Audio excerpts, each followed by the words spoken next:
നമസ്കാരം. നമസ്കാരം. ഒരു ഇടവേളയ്ക്ക് ശേഷം സ്വപ്ന സുരേഷ് കേരളത്തിൻ്റെ സാമൂഹ്യ രാഷ്ട്രീയ മണ്ഡലത്തിൽ വീണ്ടും സജീവമാകുന്നു എന്നാണ് നമുക്ക് കഴിഞ്ഞ ദിവസം അവർ മാധ്യമങ്ങൾക്ക് മുന്നിൽ വന്നപ്പോൾ മനസ്സിലാക്കാൻ കഴിഞ്ഞത്. ചില കേസുകളുമായി, അതായത് മുൻ മുഖ്യമന്ത്രിയായ പിണറായി വിജയനുമായി ബന്ധപ്പെട്ട ചില കേസുകളിൽ വിജിലൻസിൽ മൊഴി കൊടുക്കുന്നതിന് വേണ്ടിയാണ് സ്വപ്ന സുരേഷ് കേരളത്തിലേക്ക് വന്നത്. ഇനിയിപ്പോൾ കേരളത്തിൽ പുതിയ സർക്കാർ നിലവിൽ വന്ന സാഹചര്യത്തിൽ ബംഗളൂരുവിൽ താമസിക്കുന്ന സ്വപ്ന സുരേഷ് കേരളത്തിലേക്ക് സ്ഥിരതാമസം മാറ്റുന്നതിനെക്കുറിച്ചും ആലോചിക്കുന്നതായി അവർ മാധ്യമങ്ങൾക്ക് നൽകിയ അഭിമുഖത്തിൽ വ്യക്തമാക്കിയുണ്ടായി.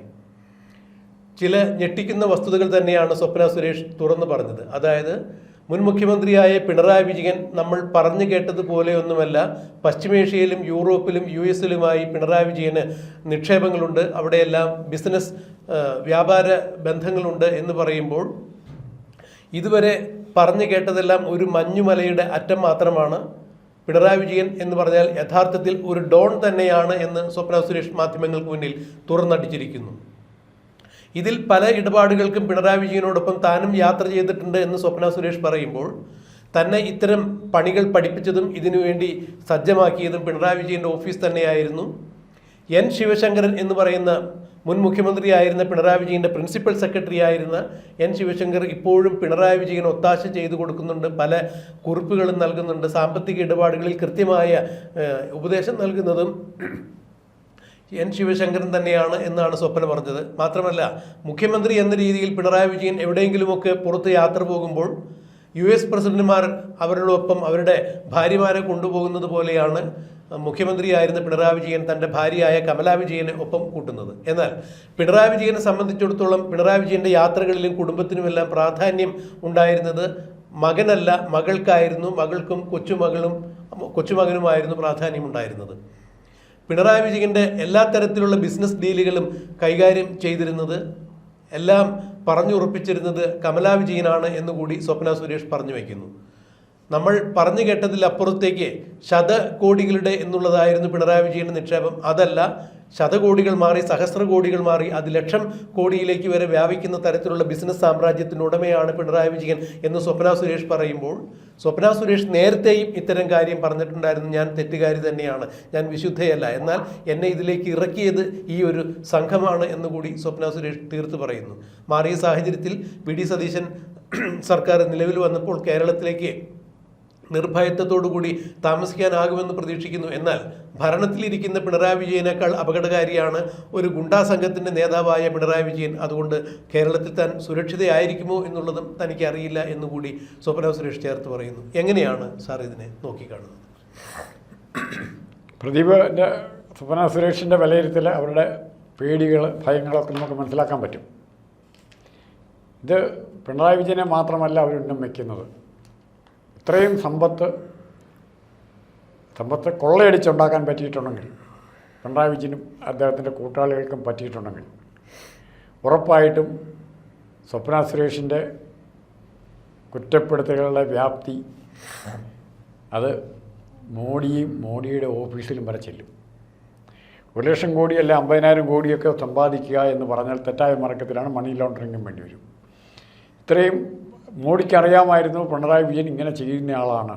അല്ല, മോദി പരസ്യമായി തന്നെ കേരളത്തിൽ പ്രസംഗിക്കുകയും പറഞ്ഞിട്ടുണ്ടല്ലോ, കേരളത്തിലെ മുഖ്യമന്ത്രിയുടെ ഓഫീസ് കേന്ദ്രീകരിച്ച് സ്വർണ്ണക്കള്ളക്കടത്ത് നടക്കുന്നു. ഇത് തന്നെ കേന്ദ്ര ആഭ്യന്തര വകുപ്പ് മന്ത്രി അമിത്ഷായും പറഞ്ഞിട്ടുണ്ട്. പക്ഷേ സാർ, അവിടെയാണ് നമ്മൾ ശ്രദ്ധിക്കേണ്ട ഒരു കാര്യം. അങ്ങനെ മോദി കേരളത്തിൽ വന്ന് പറയുന്നു, അമിത്ഷാ പറയുന്നു, എന്നിട്ടും എന്തുകൊണ്ടാണ് കേരളത്തിലെ ഒരു മുഖ്യമന്ത്രിയുടെ ഓഫീസ് കേന്ദ്രീകരിച്ച് സ്വർണ്ണക്കള്ളക്കടത്ത് നടക്കുന്നുണ്ട് എന്ന് വ്യക്തമായ ധാരണയുമായിട്ടും ഭാരതത്തിൻ്റെ പ്രധാനമന്ത്രി ഒരു തരത്തിലുള്ള നിയമ നടപടികളും ആ ഓഫീസിൽ കേന്ദ്രീകരിച്ച് കൈക്കൊള്ളാതിരുന്നത് എന്നുള്ളൊരു ചോദ്യം തന്നെയല്ലേ? അല്ല, അതിന് വേറൊരു മറുവശം കൂടെ ഉണ്ടല്ലോ. ഇത് ഉദാഹരണത്തിന് പിണറായി വിജയനെതിരായ നടപടി എടുക്കുന്നില്ല എന്ന് വരുമ്പോൾ തന്നെ അജിത് കുമാറിനെതിരായിട്ട് നടപടി എടുക്കുമെന്ന് തോന്നുന്നുണ്ടോ? കേന്ദ്ര ഗവൺമെൻറ് IPS കേഡറാണ്, കേന്ദ്ര ഗവൺമെൻറ് UPSC പെർമിഷൻ വേണമെന്നൊക്കെ പറഞ്ഞാൽ അതങ്ങ് പോവുകയുള്ളൂ. അതെ, അത് സതീശനും രമേശ് ചെന്നിത്തലയ്ക്കും അറിയാമായിരിക്കും. അപ്പോൾ അവരുടെ ഭാഗത്ത് നിന്ന് നീക്കം വരട്ടെ, ഇയാൾക്ക് നീട്ടി കൊടുക്കട്ടെ, കേന്ദ്രം നീട്ടി കൊടുക്കട്ടെ എന്നുള്ള ധാരണയിലായിരിക്കും ഇവർ ഇത് വെച്ചുകൊണ്ടിരിക്കുന്നത്. ഇതിന് പല കാരണങ്ങളുണ്ട്. നമ്മൾ ഉദ്യോഗസ്ഥന്മാർ പറയുന്ന പല കാരണങ്ങളുണ്ട്. ഉദ്യോഗസ്ഥ ലെവലിൽ തന്നെ നീട്ടിവെക്കാനുള്ള റിക്വസ്റ്റ് വരും. അല്ല, UPSC ADGP അജിത് കുമാറിനെതിരെയുള്ള നടപടി. അപ്പോൾ ഈ കള്ളക്കടത്ത് നടത്തിയിട്ടുണ്ട്, സ്വർണം കൊണ്ടുപോയിട്ടുണ്ടെന്ന് സ്വപ്ന പറയുമ്പോൾ ഇതുവരെ നമ്മളെ സ്വപ്നയ്ക്ക് നമുക്ക് ക്രെഡൻഷ്യൽ എന്താണെന്ന് പറഞ്ഞാൽ ഇതുവരെ സ്വപ്ന സുരേഷ് നടത്തിയ ഒരു സ്റ്റേറ്റ്മെൻറ്റും തെറ്റായിട്ട് ആരും പോയിട്ടില്ല. തീർച്ചയായും അത് ശിവശങ്കറിനെ കുറിച്ചായാലും പിണറായി വിജയനെ കുറിച്ചായാലും ഊരാളുങ്കലിനെ കുറിച്ചായാലും പി ശശിയെക്കുറിച്ചാണെങ്കിലും ഈ സ്റ്റേറ്റ്മെൻറ്റുകളെല്ലാം അജിത് കുമാറിനെ കുറിച്ചാണ് ഈ സ്റ്റേറ്റ്മെൻറ്റുകളൊന്നും ഒരു സ്റ്റേറ്റ്മെൻറ്റ് പോലും തെറ്റാണെന്ന് ആർക്കും പറയാൻ പറ്റില്ല. അവർ പറയുന്നതിന് കൃത്യമായ വസ്തുതകൾ മുന്നോട്ട് വെച്ചിട്ട് അവർ പറയുന്നത് ഞാൻ ഇന്ന ദിവസം ക്ലിഫ് ഹൗസിൽ മുഖ്യമന്ത്രി എന്ന രീതിയിൽ പിണറായി വിജയനെ കാണാൻ പോയിട്ടുണ്ടായിരുന്നു, അന്ന് എൻ്റെ കൂടെ ഇന്ന ആളുകളുണ്ടായിരുന്നു എന്നൊക്കെ പറഞ്ഞ് അവർ കൃത്യമായ കാര്യങ്ങൾ പറഞ്ഞിട്ട് ഒരു കാര്യം കൂടി ചേർത്ത് പറഞ്ഞു. ഈ പറയുന്നതിൽ ഏതെങ്കിലും തരത്തിൽ സംശയമുണ്ടെങ്കിൽ അന്നത്തെ ഈ CCTV ഫുട്ടേജ് എടുത്താൽ അറിയാൻ പറ്റും എന്ന് പറഞ്ഞതിൻ്റെ പിറ്റേ ദിവസമാണ് ക്ലിഫ് ഹൗസിൻ്റെ ആകാശത്ത് മാത്രം ഒരു വെള്ളിടി വെട്ടുന്നു. ആ വെള്ളിടിയിൽ സ്വപ്ന സുരേഷ് പറഞ്ഞ ഡേറ്റിലുള്ള എല്ലാ CCTV ഫുട്ടേജും കത്തി നശിച്ചതായി ക്ലിഫ് ഹൗസിൽ നിന്ന് അറിയിപ്പ് വരുന്നു. ഇതിൽ നിന്ന് തന്നെ കാര്യങ്ങൾ വ്യക്തമാണ്. സ്വപ്ന സുരേഷ് പറഞ്ഞതിൽ എന്തൊക്കെയോ ദുരൂഹതകളുണ്ട്, അത് പുറത്തു വന്നാൽ പ്രശ്നമാകും. അതുകൊണ്ട് തന്നെ ക്ലിഫ് ഹൗസിൻ്റെ ആകാശത്തിൽ പിണറായി വിജയൻ്റെ താല്പര്യപ്രകാരം ഒരു വെള്ളിടി വെട്ടുന്നു. ആ വെള്ളിടിയിൽ CCTV ഫുട്ടേജുകളെല്ലാം നഷ്ടമാകുന്നു. അപ്പോൾ സ്വപ്ന സുരേഷ് പറഞ്ഞതിൽ വ്യക്തതയുണ്ട്, അതിൽ പരമാർത്ഥമുണ്ട് എന്ന് കേരളം തിരിച്ചറിയുന്നു. ഇപ്പോൾ സ്വപ്ന സുരേഷ് മറ്റൊരു കാര്യം കൂടി ചേർത്ത് പറയുന്നു. പിണറായി വിജയൻ്റെ എല്ലാവിധ ഇത്തരത്തിലുള്ള ഇടപാടുകൾക്കും അറിഞ്ഞോ അറിയാതെയോ ADGP MR അജിത് കുമാർ കൂട്ടുനിന്നിട്ടുണ്ട് എന്ന് പറയുമ്പോൾ DGP സ്ഥാനത്തേക്ക് ഒരു കാരണവശാലും ADGP MR അജിത് കുമാറിനെ പരിഗണിക്കാൻ യാതൊരു തരത്തിലുള്ള യോഗ്യതയും അജിത് കുമാറിന് ഇല്ല എന്ന് പറയുന്നു. മാത്രമല്ല പിണറായി വിജയൻ്റെ ഭരണകാലത്ത് തനിക്കെതിരെ രാഷ്ട്രീയ പ്രേരിതമായി പല രീതിയിലുള്ള കേസുകളും കെട്ടിച്ചമച്ചിട്ടുണ്ട്. കോടതിയിൽ നിന്ന് കോടതിയിലേക്ക് തനിക്ക് കയറി ഇറങ്ങേണ്ടതായി വരുന്നു. അതും രാഷ്ട്രീയ പ്രേരിതമായി ഉണ്ടാക്കിയ കേസുകളാണെന്ന് പറയുമ്പോൾ പിണറായി വിജയനും കുടുംബത്തിനും എതിരെ, അതായത് K ഫോൺ വിവാദം, AI ക്യാമറ വിവാദം, ലൈഫ് മിഷൻ കോഴ, ബിരിയാണി ചെമ്പ് വഴി സ്വർണ്ണക്കള്ളക്കടത്ത്, അതുപോലെ നയതന്ത്ര ബാഗേജ് വഴിയുള്ള സ്വർണ്ണക്കള്ളക്കടത്ത്, ഡോളർ കടത്ത്, ഇതേക്കുറിച്ചെല്ലാം സ്വപ്ന സുരേഷ് പറഞ്ഞിട്ട് ഈ കാര്യത്തെക്കുറിച്ച് സ്വപ്ന സുരേഷിനെതിരെ ഒരു പെറ്റി കേസ് പോലും കേരളത്തിൽ ഒരു കോടതിയിലോ പോലീസ് സ്റ്റേഷനിലോ കൊടുക്കാൻ പിണറായി വിജയൻ തയ്യാറായിട്ടില്ല എന്ന് പറയുമ്പോൾ അവർ ജീവിതകാലം മുഴുവൻ ജയിലിൽ അല്ല കോടതിയിൽ കയറി ഇറങ്ങി നടക്കാൻ തരത്തിലുള്ള രാഷ്ട്രീയ പ്രേരിതമായ ചില കേസുകൾ അവർക്കെതിരെ പിണറായി വിജയൻ കൊടുപ്പിച്ചിരിക്കുന്നു പല ആളുകളെ കൊണ്ടും. അത് VD സതീശൻ സർക്കാർ അധികാരത്തിൽ വന്ന സാഹചര്യത്തിൽ ഏതെങ്കിലും തരത്തിൽ സാധ്യതയുണ്ടെങ്കിൽ അത്തരം കേസുകളിൽ നിന്നും തന്നെ വിടുതൽ ചെയ്യാൻ ഏതെങ്കിലും നിയമസാധ്യതകളുണ്ടെങ്കിൽ അത് ചെയ്തു തരണം എന്ന് മുഖ്യമന്ത്രി VD സതീശനെ കണ്ട് പറയാൻ താല്പര്യമുണ്ട് എന്ന് കൂടി സ്വപ്ന സുരേഷ് പറഞ്ഞു വയ്ക്കുന്നു.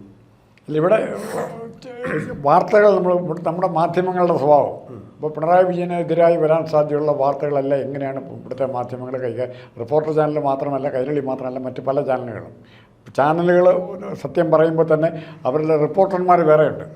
ഇവരൊക്കെ പിണറായി വിജയനെ വെള്ളപൂശാൻ അല്ലെ പിണറായി വിജയനെ മറച്ചു പിടിക്കാനായിട്ട് ശ്രമിക്കുന്നത്. ഇപ്പോൾ നിങ്ങൾ പിണറായി വിജയനുമായി ബന്ധപ്പെട്ട എല്ലാ കേസുകളിലും നെഗറ്റീവ് സൈഡിൽ കണ്ടിരുന്ന വാർത്തകളിൽ ആദ്യകാലത്ത് വരാറുള്ള ആളുടെ പേരുണ്ട് P ശശി. അതെ, ഇപ്പോൾ കേട്ടിട്ട് എത്ര നാളായി? അതെ, പിണറായി പൊളിറ്റിക്കൽ സെക്രട്ടറി ആയിരുന്നു. അല്ല, അദ്ദേഹത്തെ പറ്റി ഇപ്പോൾ കേൾക്കാറില്ല. എന്തേ? അല്ല, ഭരണം മാറിക്കഴിഞ്ഞപ്പോൾ തീർച്ചയായും പിണറായി വിജയന് ഇപ്പോൾ ഒരു പൊളിറ്റിക്കൽ സെക്രട്ടറിയുടെ ആവശ്യമുണ്ടായി എന്ന് തോന്നുന്നില്ല. അത് കാരണമായിരിക്കാം എന്ന് നമ്മൾ വിചാരിക്കുന്നു. ഇപ്പോൾ അവരുമായിട്ട് പിണറായി അടുത്ത രവീന്ദ്രൻ ഉണ്ടായിരുന്നു. അല്ല സാറേ, ഇത് ഇങ്ങനെയാണല്ലോ, ഈ ഭരണം വരുമ്പോഴാണല്ലോ ഓരോരോ ആളുകൾ എർത്തായി അവതാരങ്ങൾ കൂടുതൽ വരിക. അല്ലാതെ ഭരണമില്ലാത്ത അവസരത്തിൽ, അധികാരമില്ലാത്ത അവസരങ്ങളിൽ ആരും കൂടെ ഉണ്ടാവില്ല. തൻ്റെ നിഴൽ പോലും തനിക്ക് ഭാരമാകുന്ന അവസ്ഥയിലേക്ക് കാര്യങ്ങൾ മാറും. പിണറായി വിജയൻ എന്ന നേതാവിനെ സംബന്ധിച്ചിടത്തോളം ഇത് തന്നെയാണ് സംഭവിച്ചുകൊണ്ടിരിക്കുന്നത്. ഇപ്പോൾ അവസാനം സ്വപ്ന സുരേഷ് അടക്കമുള്ള ആളുകൾ രംഗത്തെത്തിയിരിക്കുന്നു. പിണറായി വിജയൻ്റെ അഴിമതിയെക്കുറിച്ച് പറയുന്നു. തീർച്ചയായും തൻ്റെ കയ്യിൽ ഇതിനെല്ലാം തെളിവുകളുണ്ട്, ആവശ്യമായ സമയത്ത് ആവശ്യമായ സ്ഥലത്ത് താൻ ഇതെല്ലാം ബോധിപ്പിക്കും എന്ന് പറയുമ്പോൾ സ്വപ്നയെ പോലുള്ള ഒരു വനിത ഇത്തരം കാര്യങ്ങൾ തുറന്നു പറയുമ്പോൾ അവരൊരു കാര്യം കൂടി ചേർത്ത് പറയുന്നു. ഞാൻ ഈ കാര്യത്തിൽ വിശുദ്ധയല്ല, ഞാൻ മുൻകൂർ ജാമ്യം എടുക്കുന്നില്ല, നിയമപരമായ ശിക്ഷ, ഞാൻ 1.5 വർഷത്തിൽ അധിക കാലം ജയിലിൽ ഈ കാര്യത്തിന് വേണ്ടി കിടന്നതാണ്, ഇനിയും നിയമപരമായ രീതിയിൽ തന്നെ കാര്യങ്ങൾ മുന്നോട്ട് പോകട്ടെ, ഞാൻ എന്നെ വിശുദ്ധീകരിക്കുന്നില്ല. പക്ഷേ നടന്ന സംഭവം ഇതാണ്. കേരളത്തിൻ്റെ മുഖ്യമന്ത്രി കസേരയിൽ ഇരുന്നൊരാൾ കുടുംബത്തെ പാടി കേരളത്തെ കട്ടുമുടിച്ചു. പശ്ചിമേഷ്യയിലും യൂറോപ്പിലും US-ലുമെല്ലാം ബിസിനസ് സംരംഭങ്ങൾ നടത്തിയിരിക്കുന്നു, നിക്ഷേപം ഉണ്ടാക്കിയിരിക്കുന്നു എന്ന് പറയുമ്പോൾ കുടുംബത്തിന് വേണ്ടി മാത്രം, മകൾക്കും കുടുംബത്തിനും വേണ്ടി മാത്രം ഭരിച്ചൊരു മുഖ്യമന്ത്രിയെ തെരുവിൽ തുറന്നു കാണിക്കുകയാണ് സ്വപ്ന സുരേഷ് ചെയ്തത്. ഇതിൻ്റെ പേരിൽ എന്ത് നടപടികൾ വന്നാലും താൻ നേരിടാൻ തയ്യാറായിരുന്നു.